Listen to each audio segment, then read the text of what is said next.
and the sobs won't stop. Part 4, Dairy's POV. By the time we made it into the living room, Ponyboy was unraveling faster than either of us had seen before. He didn't hesitate.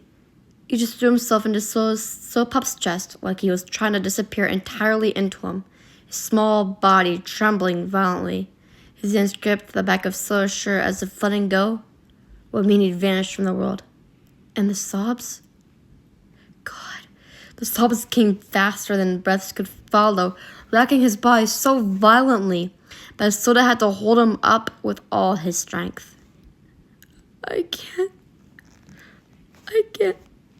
Ponyboy gasped, and between ragged sobs, his voice breaking into shards of sound, almost incoherent, but full of every bit of hurt he had been holding in for days. Soda's arms tightened around him, rocking him gently, murmuring nonsense and reassurances that I didn't think Pony even heard, but he needed to. Shh, I got you. It's okay. Breathe. Breathe, Pony. I stood off to the side, my hands clenched into fists at my sides, my chest aching so much I thought I might collapse. I wanted to scoop him up, to say something that would fix it all, but I couldn't. I had to let him feel this, let him get it out.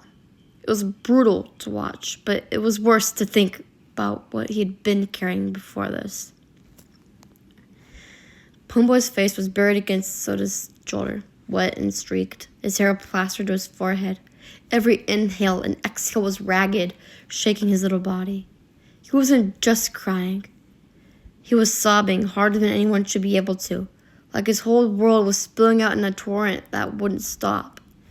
I don't know what to do, he whispered brokenly, gasping for air between sobs, barely able to lift his head. So I held him tighter, pressing a kiss into his hairline. You don't gotta know. You don't gotta do anything right now. Just let it out. You're safe, Pony. You're safe with me. Always.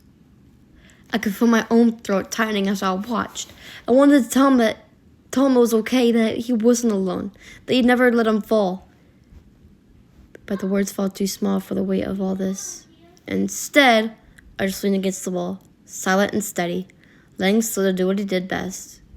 Be the anchor Ponyboy needed when the world felt like it was ripping him apart. The sobs didn't stop quickly. They didn't ease into quiet tears. They came in jagged waves, violent and desperate, as Ponyboy clung to Soda with everything he'd had. Every gasping breath sounded like it could break him. Every heaving shudder made my heart ache. You're okay, Soda whispered over and over, like a prayer. You're okay. I got you. I got you, Pony.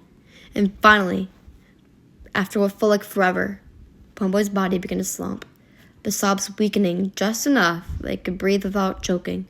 He stayed in Soda's arms, exhausted, face buried, still shaking slightly. I moved closer this time, resting a hand on his back. You don't have to hide, I said, voice low but firm. Not here. Not ever.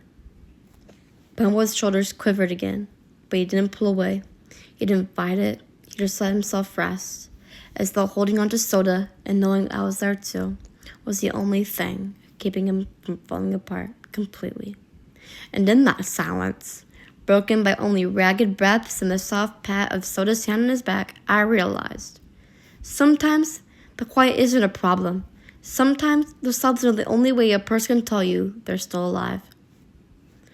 Ponyboy was still here, and that, right there, was everything.